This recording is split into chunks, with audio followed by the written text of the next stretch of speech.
Bon, alors aujourd'hui, nous allons examiner 3 méthodes tout à fait récentes, parues entre 1995 et 2003, qui sont donc les 3 exemples des choses qui ont cours en ce moment, qui sont utilisées, qui sont publiées. Ces 3 méthodes sont Libre-Échange 1, Café Crème 1 et Studio 100. On va y retrouver l'essentiel des caractéristiques qu'on a déjà vues à partir de la méthode fréquence jeune. Simplement, on va observer un panel de méthodes qui, tout en appartenant en gros au même grand courant méthodologique, le réalisent avec des choix un petit peu différents.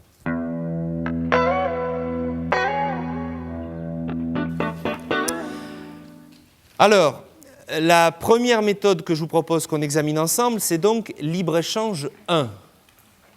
Nouvelle édition, parue donc en 1995. On va y appliquer notre grille de critères habituelle pour voir ses caractéristiques. Alors, Libre-Échange 1, le titre, sous-titré « Méthode de français ». Libre-Échange, vous voyez, est encore une fois un titre qui n'est pas anodin, qui met l'accent à la fois sur des phénomènes de relations entre les gens, mais aussi sur des phénomènes, on va dire, de mondialisation et même de relations de type économique. Libre-Échange au départ, le libre-échange au départ, je vous le rappelle, c'est un principe de fonctionnement économique, l'absence de barrières douanières. Donc, vous voyez bien toute la symbolique qui est derrière ce titre. Les auteurs sont des auteurs qui nous intéressent tout particulièrement, puisqu'il s'agit de Janine Courtillon et de Geneviève de Salins, qui sont, en l'occurrence, des gens connus dans le monde de la didactique du FLE et de la didactique des langues en général, puisque ce sont 2 auteurs qui, par ailleurs, sont des didacticiennes, notamment spécialistes de ce qu'on appelle l'approche interculturelle, et puis l'ethnographie de la communication. Vous avez dans la bibliographie que je vous ai donnée un ouvrage de Geneviève de Salins qui s'appelle, ou qui s'intitule en gros « Les apports de l'ethnographie de la communication pour l'enseignement des langues ». Donc c'est une méthode qui a été écrite par des didacticiens, des chercheurs spécialistes d'un certain courant méthodologique. Et ça, c'est une donnée importante à prendre en compte. L'éditeur, comme d'habitude, est un des éditeurs professionnels, en l'occurrence c'est Attier et Didier. Donc l'année de publication, on l'a vu, c'est 1995, ça veut dire qu'on est dans l'époque où se déploie petit à petit l'approche interculturelle et où les méthodes deviennent des méthodes ciblées, je vous le rappelle, avec une conséquence qui est une prise en compte plus directe des apprenants et une petite dose d'approche indirecte. Les matériels, alors on est en 95, donc on va avoir des matériels encore relativement classiques, puisqu'il y a un livre de l'élève, un cahier d'exercice, comme d'habitude, et vous voyez qu'il est volumineux. Ce coup-ci, il s'appelle le livre du professeur, donc l'ouvrage habituel d'accompagnement destiné aux enseignants, et puis 3 cassettes audio sur lesquelles sont reproduits les dialogues, un certain nombre de supports son servant à l'apprentissage et aux exercices. Donc une configuration assez classique désormais pour une méthode communicative de langue moderne. La table des matières et le plan vont nous apprendre un certain nombre de choses importantes sur la structuration de ce manuel et donc de cette méthode. Vous allez donc trouver, comme d'habitude, désormais, vous avez vu que ça s'est développé dans les méthodes relativement récentes, ce qu'on appelle une leçon 0, qu'on observera tout à l'heure, qui est donc une espèce de leçon de préparation à l'apprentissage dans laquelle on donne les clés pédagogiques aux apprenants. Notamment ça se fait de plus en plus, où on leur donne un certain nombre d'outils, de questions à poser, de consignes de travail qu'ils vont avoir à réutiliser pendant l'ensemble du parcours. Et puis, vous voyez que, comme d'habitude, c'est structuré en unités. Si on regarde à l'intérieur des unités, on va découvrir une structuration qui est originale, puisque dans cette méthode, vous avez au fond ce qu'ils appellent d'ailleurs deux itinéraires possibles. Vous voyez que dans chaque unité, il y a une partie du contenu qui s'appelle itinéraire recommandé et une partie qui s'appelle itinéraire bis. Alors qu'est-ce que ça cache ? Ça cache au fond une éventuelle prise en compte de la variation de la langue. Dans l'itinéraire recommandé, vous avez à chaque fois un dialogue et les activités d'exploitation qui s'appellent situation 1 et où ce qui est présenté, c'est un français, on va dire, standard, relativement normatif. Alors que dans les itinéraires bis, vous allez trouver à chaque fois les situations 2 et 3 où vont être présentées d'autres variétés du français. Et on va aller regarder comment les auteurs qualifient et justifient cette prise en compte de la diversité de la langue. C'est aussi dans l'itinéraire bis que vous allez découvrir une partie des informations culturelles.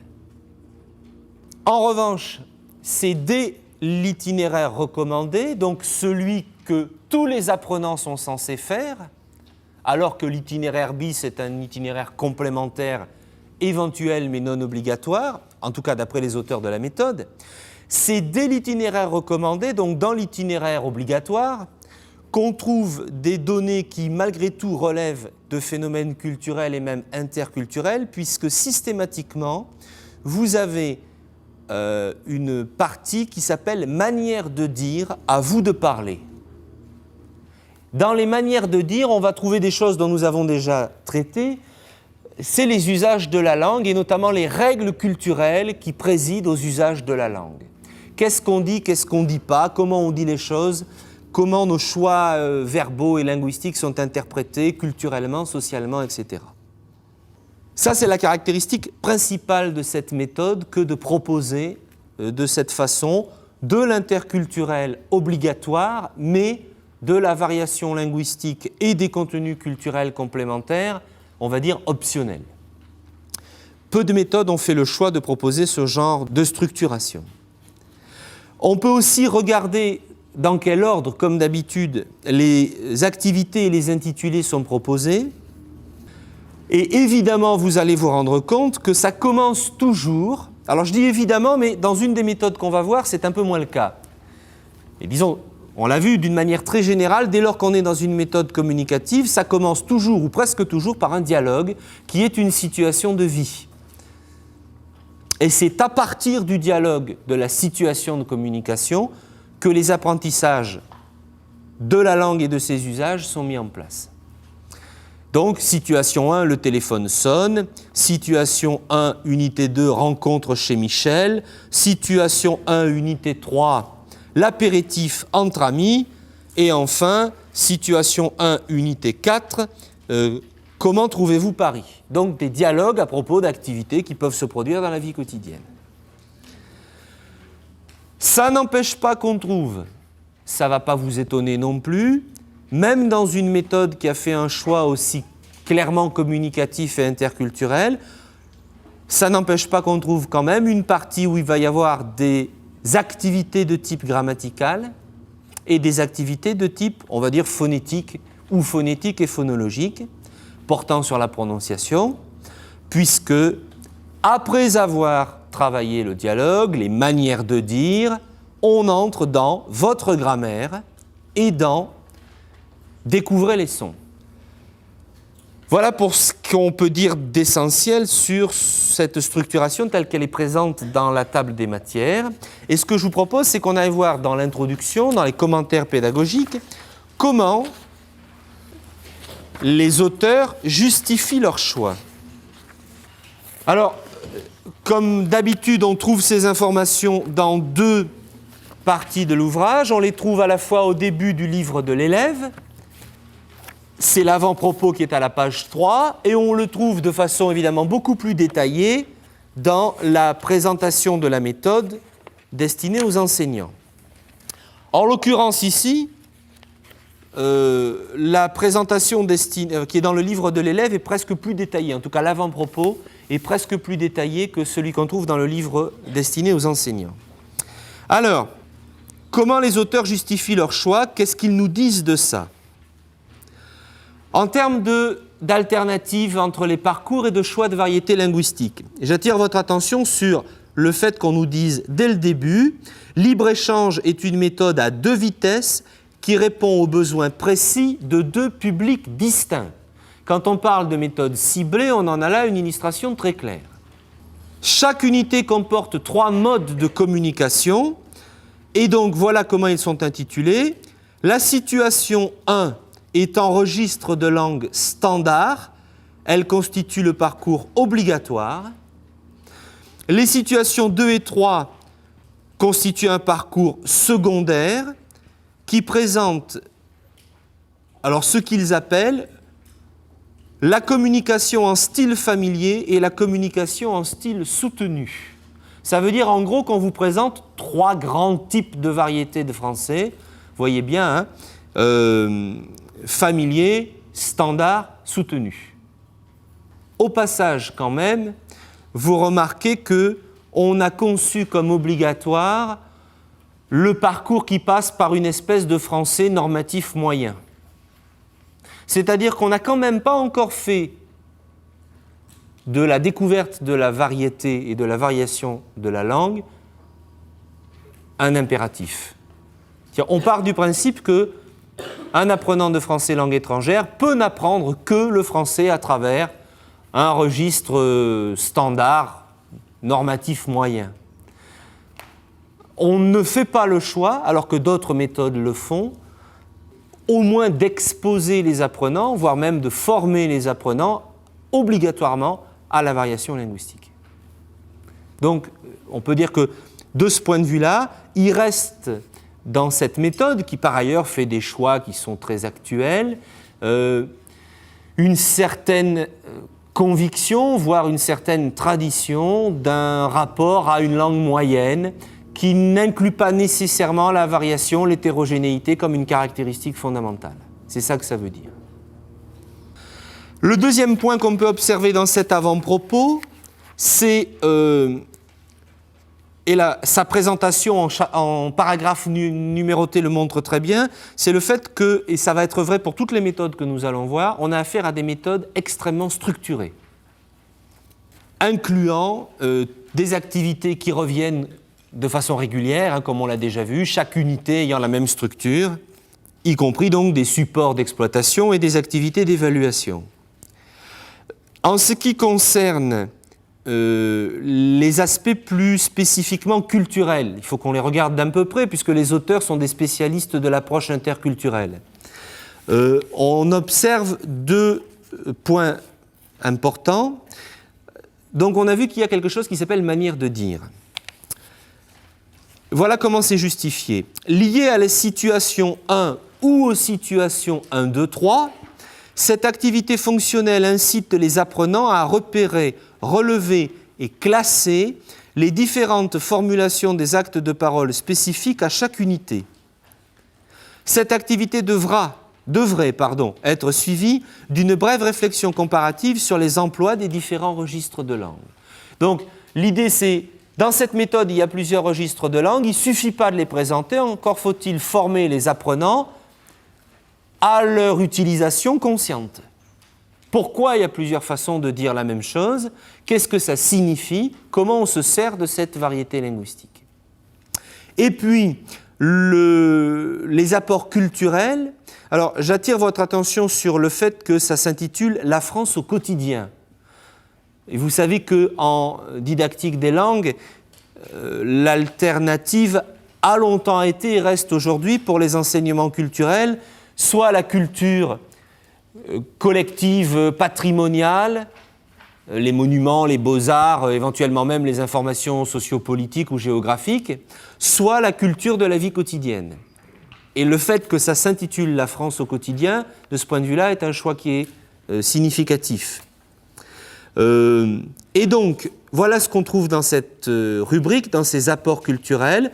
3 types de documents, des productions françaises actuelles, art, cinéma, technique. Et il y a technique, ce n'est pas uniquement des productions culturelles au sens habituel du terme, des informations pratiques sur la façon de vivre en France, puisque, en l'occurrence, pour le niveau 1, ça se passe en France.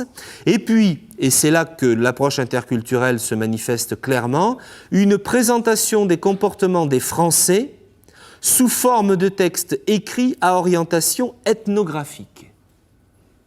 Et vous vous rappelez que la définition de la culture qu'on emploie dans ces cas-là, c'est la définition anthropologique ou ethnologique de la culture. Il n'est donc pas étonnant qu'il s'agisse de textes à orientation ethnographique.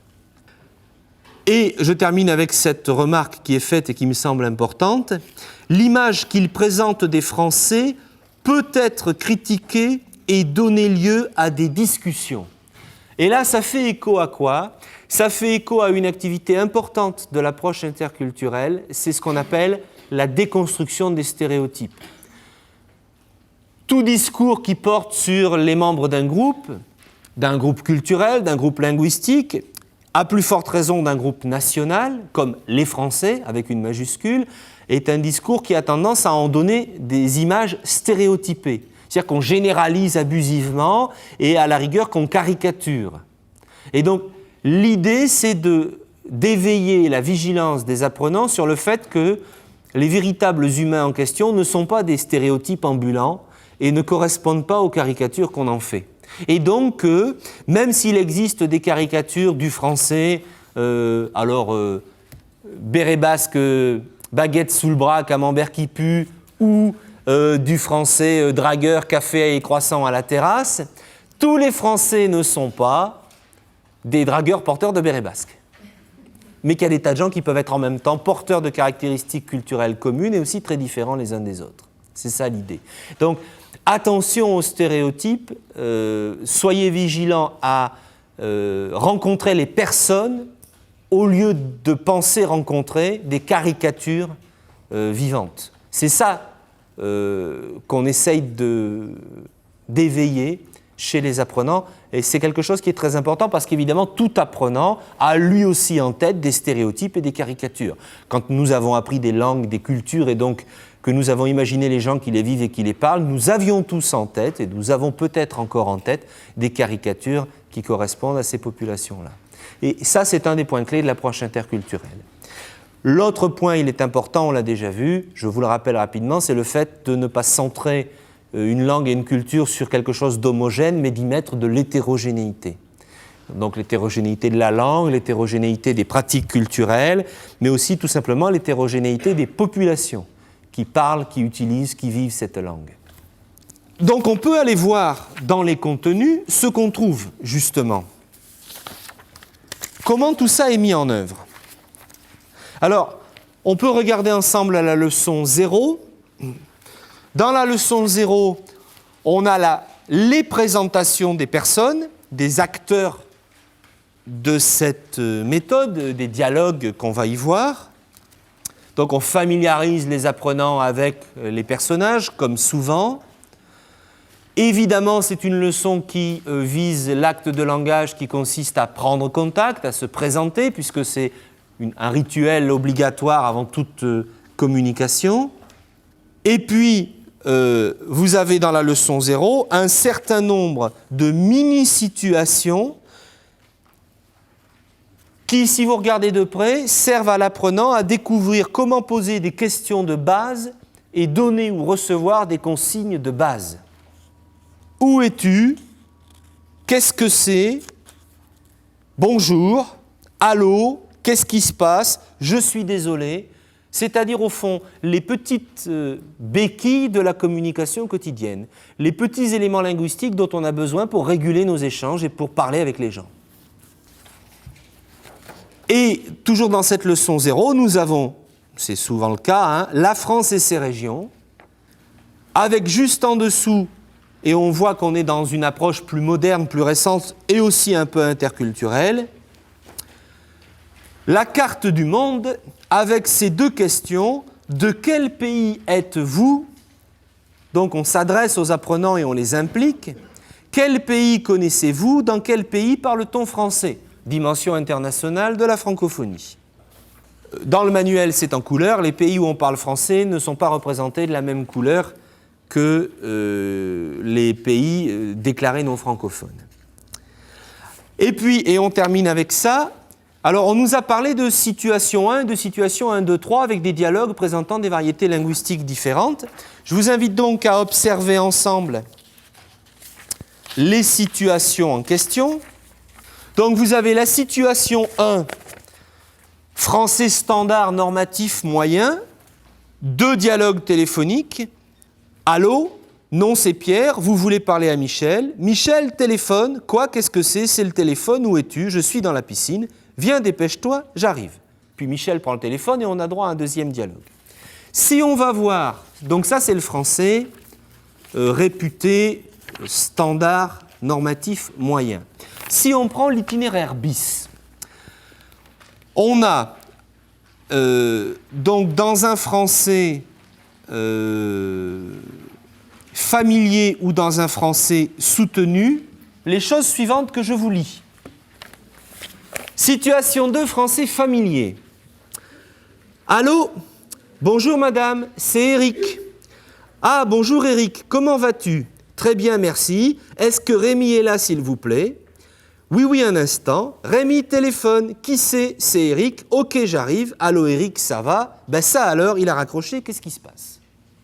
Français familier. Et ensuite, français soutenu. Allô Jean-Charles? Oui, mais regardez ce que signifie tout de suite votre réaction. Qu'est-ce qui connote le soutenu? Non pas les traits linguistiques, mais le fait qu'on l'inclut dans un certain milieu social présupposé dû au prénom. Qui demandez-vous? Je ne suis pas chez Jean-Charles Villard. Ah non, je suis désolé, c'est une erreur. Ah, excusez-moi, je vous en prie. Alors, je voudrais avoir votre avis. Est-ce que vous repérez une différence suffisamment nette pour des débutants en français, leçon 1 de l'unité 1, entre le français dit standard, normatif moyen, le français dit familier et le français dit soutenu. Voilà. L'intention est là, mais manifestement, elle ne vous frappe pas. On peut imaginer qu'elle frappera encore moins un apprenant débutant. C'est-à-dire que, alors évidemment, la différence pourra être un peu plus marquée dans d'autres dialogues un peu plus tard, mais vous voyez bien que cette volonté d'introduire la variation linguistique se heurte quand même à un certain nombre d'habitudes, ou se heurtait encore en 1995 en tout cas, pas forcément chez les auteurs, mais aussi parce que ça présuppose la réception que vont en faire les enseignants, les institutions qui vont se servir de cette méthode, ben ça se heurte quand même à une difficulté à aller très loin. Et si vous acceptez le fait que Rémi dit « qui c'est » au lieu de dire « qui est-ce » et qu'il répond « ok, j'arrive », le reste ne paraît pas particulièrement différent de ce qui nous est présenté comme du standard et même comme du soutenu, hein, sauf sur l'inversion plus ou moins prononcée de la structure interrogative, c'est tout. Par contre, les données culturelles, elles, sont beaucoup plus claires là-dessus. La France au quotidien parle de choses qui sont effectivement, incontestablement, des données culturelles, bien sûr, mais de la pratique de la vie quotidienne, puisque par exemple dans la leçon 1, ce qu'on explique aux gens, alors on est en 1995, depuis aussi les choses ont déjà changé, ben, c'est quand on est en France, comment on peut se débrouiller pour téléphoner. Comment ça marche une cabine téléphonique? Où est-ce qu'on trouve une carte? Comment ça s'achète? Voilà. Quelles sont les dates clés de la vie collective et sociale avec les périodes fériées, les jours de fête, etc. Donc des choses qui effectivement relèvent de la vie quotidienne. Là-dessus, le choix est beaucoup plus clairement affirmé.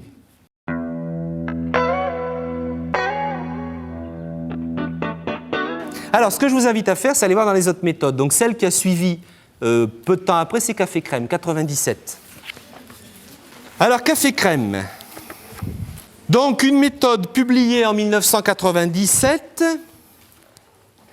Le titre évoque, alors là, non pas quelque chose qui relève de l'international, comme on le voit souvent chez un certain nombre d'auteurs, ou d'un public ciblé, comme dans Fréquence Jeune, par exemple, mais là, quelque chose qui est censé être, alors c'est peut-être aussi un stéréotype, un attribut de la vie française, le café, puisque dans les stéréotypes qui sont véhiculés à l'étranger, le café à la terrasse avec des croissants, c'est censé être typiquement français. Ce n'est pas complètement faux, c'est probablement pas non plus complètement vrai. Alors, ce coup-ci, les auteurs sont plutôt présentés comme des praticiens, puisque d'abord ils sont 4, Massia Kadman Pugac, Sandra Trevisi, Marcella Beacco di Giura et Dominique Genepin. Tous présentés comme des professeurs de français et dont on aura évidemment nécessairement remarqué, y compris parce que pour certains c'est expliqué, par exemple une personne qui enseigne en Suisse, que ça ne relève pas spécifiquement de quelque chose qui est franco-français, centré sur la France, mais des gens qui apportent des compétences et des expériences venues d'autres univers linguistiques et culturels. L'éditeur, ne nous étonne pas non plus, achète Collection français langue étrangère. Vous voyez que c'est toujours les mêmes qui reviennent, des éditeurs spécialisés.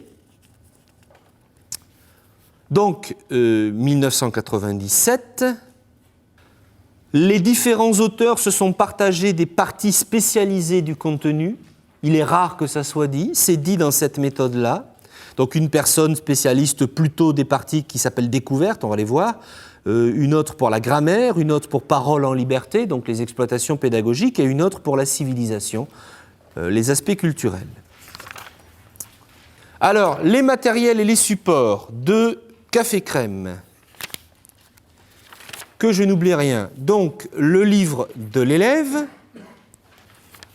qui ne s'intitule pas spécifiquement d'ailleurs. Alors, ce coup-ci, ça s'appelle Guide pédagogique, destiné aux enseignants. Comme d'habitude, le cahier d'exercice. Il y a 2 types de supports son, 3 cassettes audio et 1 CD audio. Et puis, 97, on voit apparaître un coffret vidéo. Le temps passant, les innovations technologiques apportent de nouveaux supports.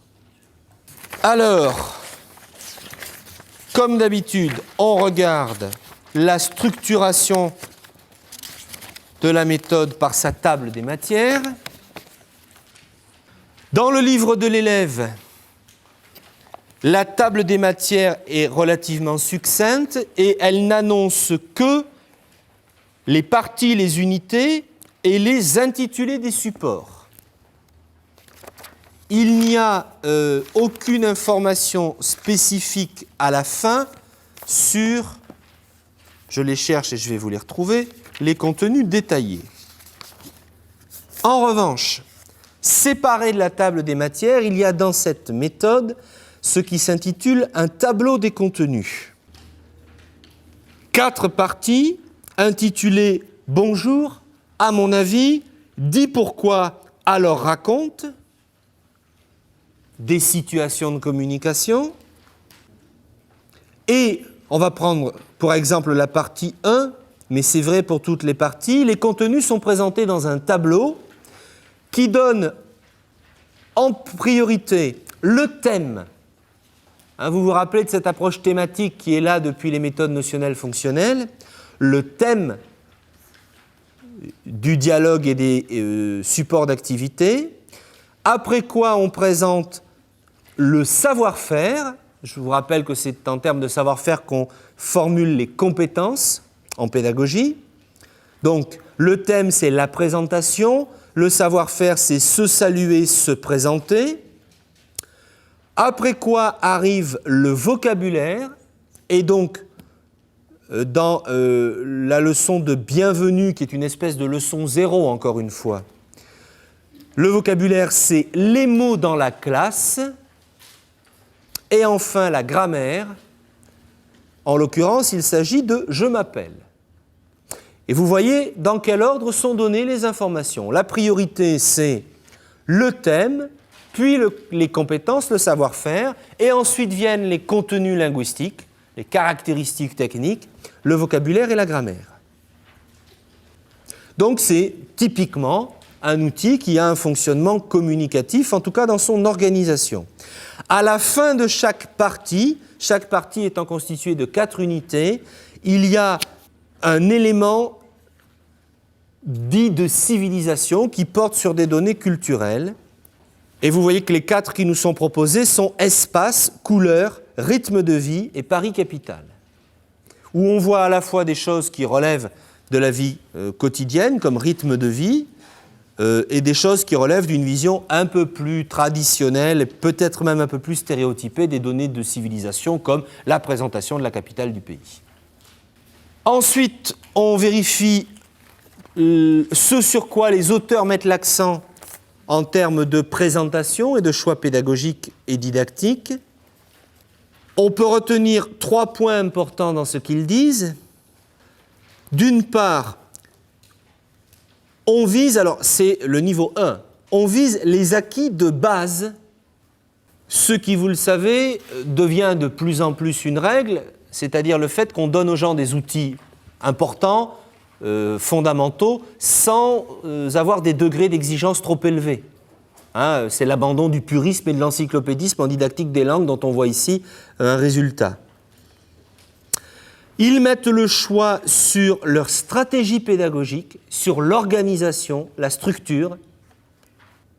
Alors, avec ce qu'ils appellent une démarche innovante, mais qui est tout simplement la démarche dite expérimentale ou expérientielle en pédagogie, qui consiste à découvrir, puis systématiser, puis transférer des contenus, des compétences, des apprentissages.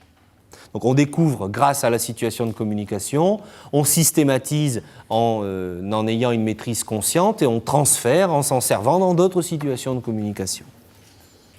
Et enfin, la dernière caractéristique, c'est une certaine tendance à mettre l'accent sur la diversité, sinon du monde francophone, en tout cas des francophones de France, puisqu'on nous dit que l'histoire de Parole en liberté est constituée par 4 histoires qui permettent de diversifier les lieux. On passe d'Aix à Toulouse, de la banlieue à Paris. Ce n'est pas forcément un univers très très large, mais malgré tout, c'est plus, rappelez-vous, les méthodes anciennes où tout se passait exclusivement, obligatoirement, quelque part entre la gare Montparnasse, les Invalides et le musée du Louvre. Ça s'ouvre un peu. Dans cette méthode, on a, ça c'est aussi une trace de l'approche interculturelle, et c'est à noter, y compris, parce que c'est déjà une dose d'approche indirecte, un lexique plurilingue qui est donné à la fin, où donc les mots français sont traduits, évidemment de façon très schématique, en anglais, en allemand, en espagnol, en portugais et en grec moderne.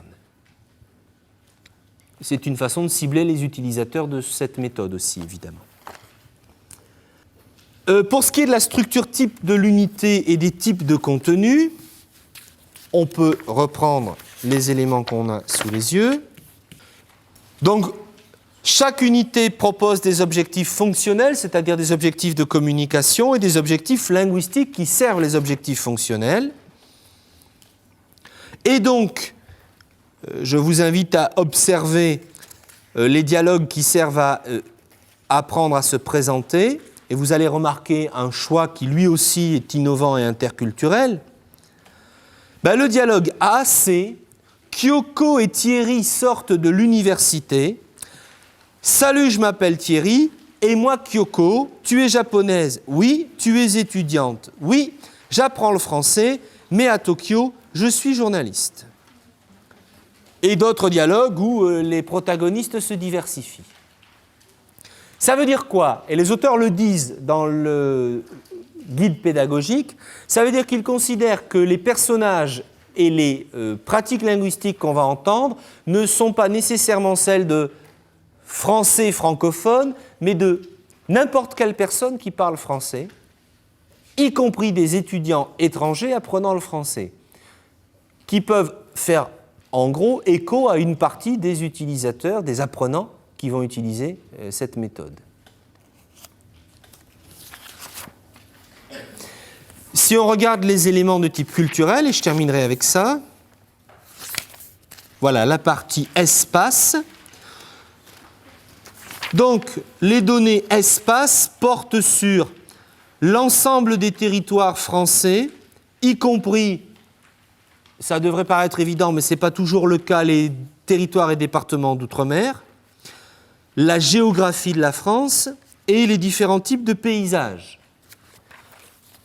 La partie civilisation qui se trouve après l'unité 8, à partir de l'expression des couleurs, qui, vous le savez, est un des domaines clés de variation des langues, et de variation culturelle des langues, travaille l'identification des lieux, à partir de les couleurs dans les villes, les couleurs dans les rues, les devantures de magasins, etc. Et puis, on va regarder ce qui se trouve après l'unité 12, puisque c'est toutes les 4 unités. Et là, nous allons trouver les rythmes.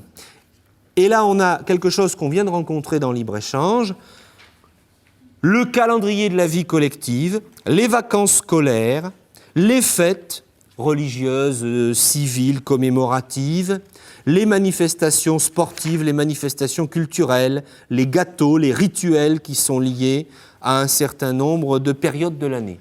Et là, on est typiquement dans des données culturelles de type ethnologique ou anthropologique.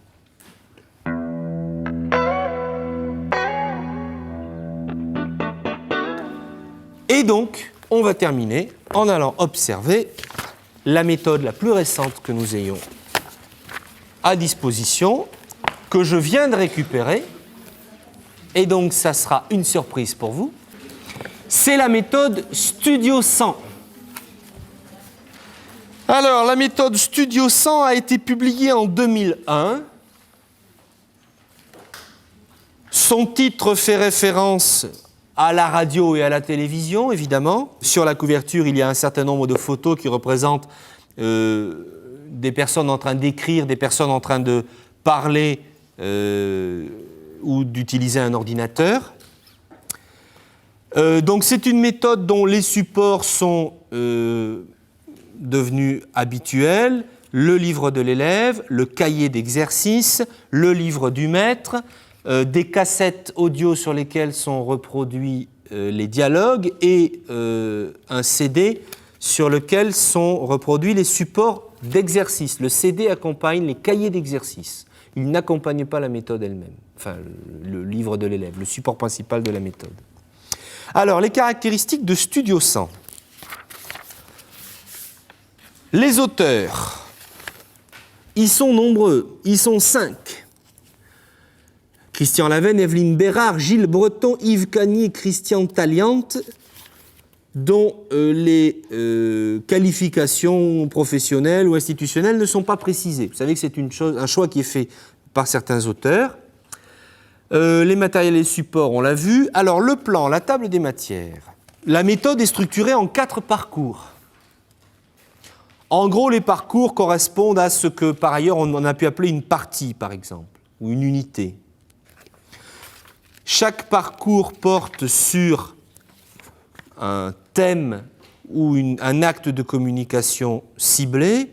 Je vous donne les exemples. Parcours 1, obtenir et transmettre de l'information. Parcours 2, goût, opinion, argument. Parcours 3, le temps. Parcours 4, interaction.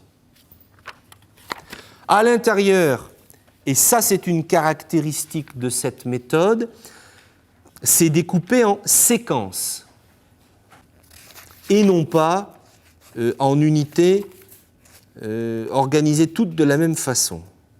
Et l'une des propositions que font les auteurs de cette méthode, c'est qu'on puisse l'utiliser à des rythmes différents.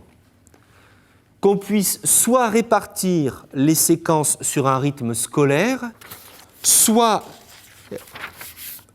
grouper les séquences de façon plus intensive, avec des horaires plus massifs, comme ça se fait par exemple en formation continue. Là aussi, ce sur quoi ils mettent l'accent, c'est sur la structuration pédagogique. C'est vraiment devenu un élément important des choix des auteurs de méthode. Mais, je vous le disais, cette structuration pédagogique, à l'inverse de la plupart des méthodes, n'est pas une structuration identique pour chaque unité, donc ici, en fin de compte, pour chaque parcours ou pour chaque séquence. Hein, on a vu que d'habitude, il y a chaque unité qui est organisée de la même façon, avec le dialogue, les activités d'exploitation, les exercices de grammaire, etc. Et à chaque fois, on recommence dans le même ordre.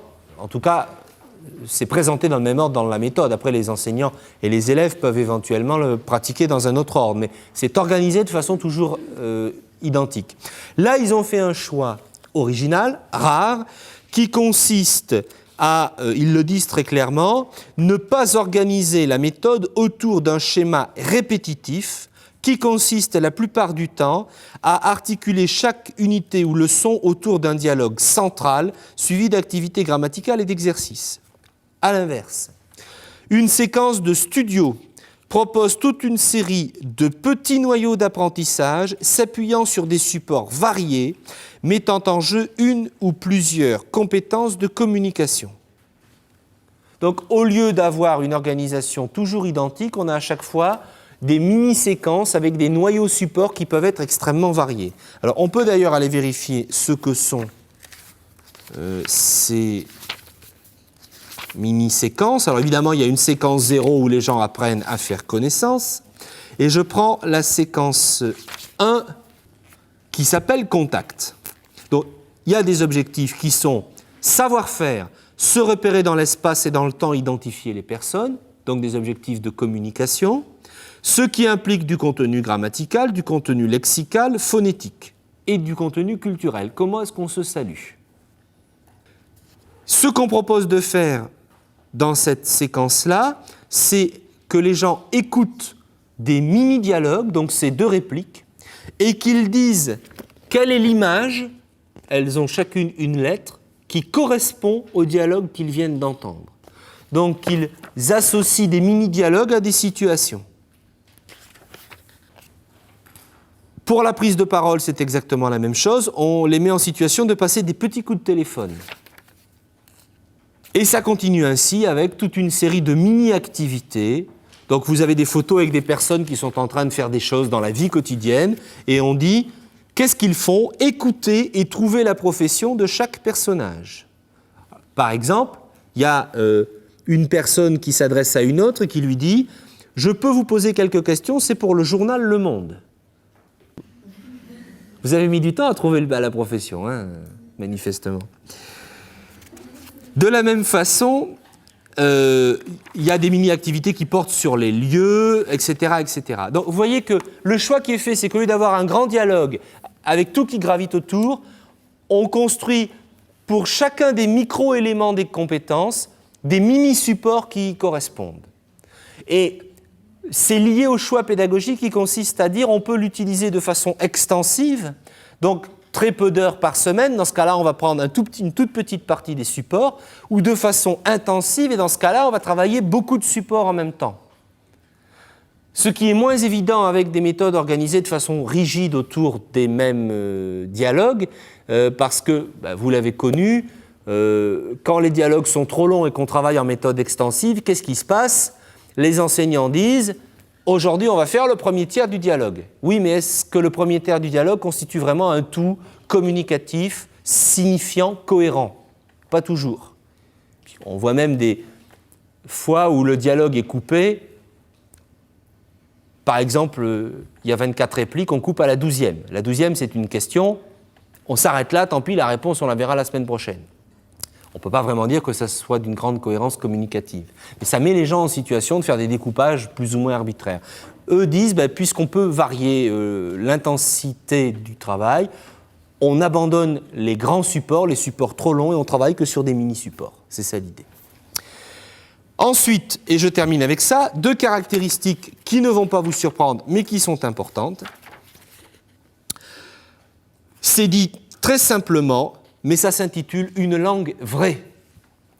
Et donc les auteurs affirment « Nous nous sommes efforcés de créer des dialogues proches de l'authentique, vivants, amusants, témoignages directs de l'acte de communication. » Alors, proche de l'authentique, ça nous renvoie au débat qu'on a déjà envisagé ensemble, hein, sur document authentique, document pédagogique, l'alternative étant le document vraisemblable, c'est ce qu'ils disent en fin de compte. Ce qu'ils présentent, c'est de la langue vraisemblable, pas une langue trop éloignée des pratiques usuelles, normales des francophones. Alors, il va falloir qu'on vérifie.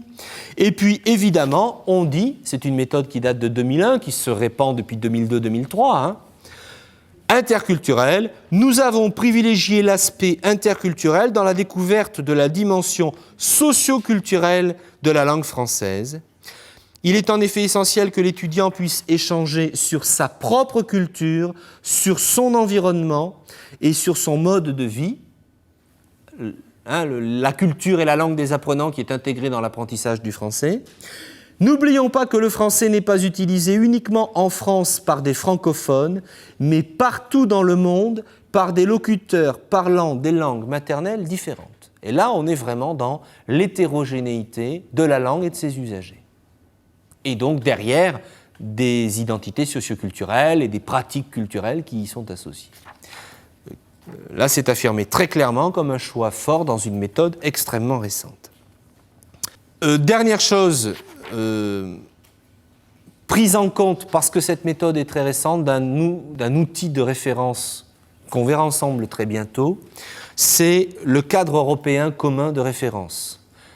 Le Conseil de l'Europe a élaboré, je vous en ai déjà touché un mot et on l'observera un peu plus en détail, un cadre européen commun de référence, c'est-à-dire une façon d'évaluer les niveaux de compétences qu'on peut viser dans l'enseignement et dans l'apprentissage des langues, quelles que soient les langues. Il y a des niveaux qui ont été étalonnés qui correspondent à certaines compétences à communiquer, du niveau A1, A2, etc., etc. C'est un outil de référence qui commence à se diffuser largement, que les didacticiens, les enseignants, les auteurs de méthodes, on en a la preuve, utilisent désormais. Et donc, par exemple, on nous dit que Studio 100, en ce qui concerne Studio 100, si l'on consulte les savoir-faire requis pour le niveau A1 du cadre européen commun de référence pour les langues, on constate que les objectifs de Studio 100 vont largement au-delà de ceux-ci. Donc, ça veut dire qu'on invite l'enseignant à aller vérifier s'il souhaite atteindre le niveau A1 avec ses apprenants. Il ne faut pas qu'il fasse tout ce qui est là-dedans. S'il souhaite atteindre un niveau supérieur, il va trouver là-dedans un certain nombre d'activités de support complémentaires. Donc il va pouvoir réguler l'utilisation de la méthode avec les niveaux étalonnés de compétences posés comme objectif d'apprentissage. C'est ça que ça veut dire. C'est un complément du choix de souplesse pédagogique qui a été fait par les auteurs, puisque ça permet encore une fois d'adapter le rythme, la quantité, la profondeur d'exploitation de la méthode au public, à ses objectifs et aussi au contexte pédagogique et par exemple au temps de travail qui nous sont donnés. Et là encore, on voit bien qu'on est dans une dynamique où on ne plaque pas la même méthode à tout le monde de la même façon, mais où on essaye d'adapter le plus possible les outils aux besoins précis des apprenants. Bien sûr, ça requiert un travail important de la part des enseignants. Parce qu'évidemment, c'est eux qui vont faire l'adaptation, c'est eux qui vont transposer, qui vont sélectionner, qui vont choisir ceux qu'ils vont prendre et ceux qu'ils ne vont pas prendre, dans quel ordre ils vont le faire et à quel rythme ils vont le faire. Et ça renvoie donc, vous voyez bien les mots que je viens d'employer, hein, ça renvoie donc les enseignants à leur responsabilité didactique.